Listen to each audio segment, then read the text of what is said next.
And the Home Secretary, Suella Braverman, has written to the leader of the opposition, Sir Keir Starmer, about his plans to scrap North Sea oil and gas licences should he enter number 10.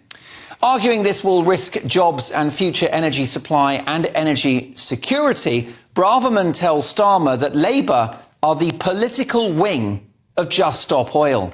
Is she right? Let's get the views now of ex-Labour MP and highly in-demand broadcaster and entertainer, Stephen Pound. Hi, Stephen.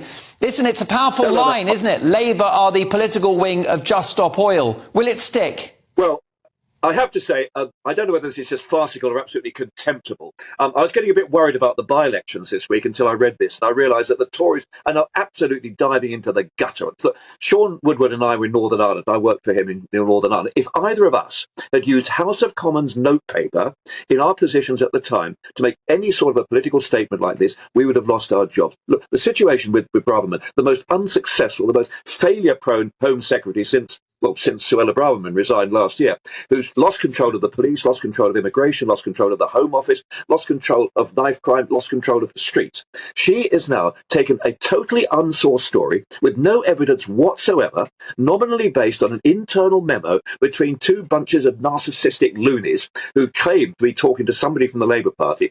The Daily Mail prints it up with no screenshots, no screen grabs, no information, no data whatsoever. And I have to say, Suella Braverman, I honestly hoped and thought and prayed that she was better than this. This is contemptible, utter nonsense. We all know what Keir Starmer thinks about Just Stop Oil. They think they're pretty much the same as the rest of us. They're a bunch of narcissistic ego-maniacs. And as for North Sea oil, what we're talking about here is actually transitioning from the current industrial situations of people in the North Sea to new jobs. Slowly, over time, by 2030, and let's never get the situation we had before, where the pits were closed down and the miners were shut out, and to this day, those coalfield communities are suffering.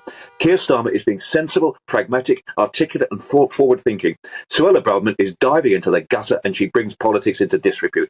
You're really going to have to get off that fence, Stephen Pound. I mean, listen, you say all of that, but Starmer has been supported by a very, very key supporter of Just Stop Oil, the businessman Dale Vince, has given £1.5 million to the Labour Party over the last few years. He backs Just Stop Oil, and he does want to tear up those oil and gas licences in the North Sea, which even the unions who support Labour are furious about.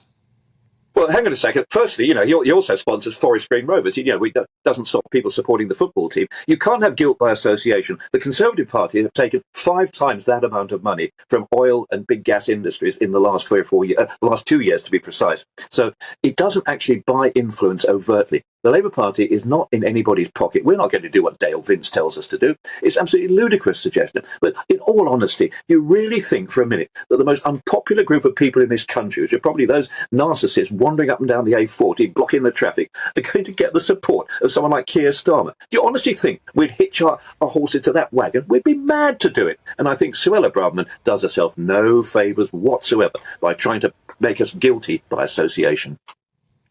Stephen, whenever you're on the show, my assessment is that you are a man of sound judgment. I'm not so sure about Keir Starmer, right? I wish you were the leader of the Labour Party, because this is a guy who's going to invest taxpayer billions in flaky renewables. We've got Germany as a case study. They ended their nuclear industry in 2011, and they've spent a decade investing hundreds of billions in green renewables. What was the end result? They were reliant on Vladimir Putin's oil and gas. It didn't work. I know. No, let's don't forget, the Germans went for a thing called Nord Sea 2, the idea of a direct link from Russia to Germany. We never, ever went down that road. And we are not anti-nuclear by any stretch of the imagination. What we are anti is the Chinese building our nuclear power stations and having control over the levers of those power stations, as the Conservatives are doing. But more importantly, why on earth should wind turbines be made in South Korea and Sweden? When we're talking about green industries, we're talking about proper industry, real metal-bashing industry that you and I know about. We should be building these wind turbines in this country. They should be built on Teesside, they should be in Southampton, they should be built in South Wales. And that's what we're talking about, investing in green industries. It makes so much sense. I'm sick and fed up of having all our energy owned by the Germans and by the French. And if you want to query your bill now, you've got to speak French or German. barking bonkers. As far as I'm concerned, we should have our own energy sources, our own energy supply in this country, and we should be building those wind turbines that we all need for the future. Sorry about the rant. I'd have to have balls of steel to defend that one, mate, I tell you.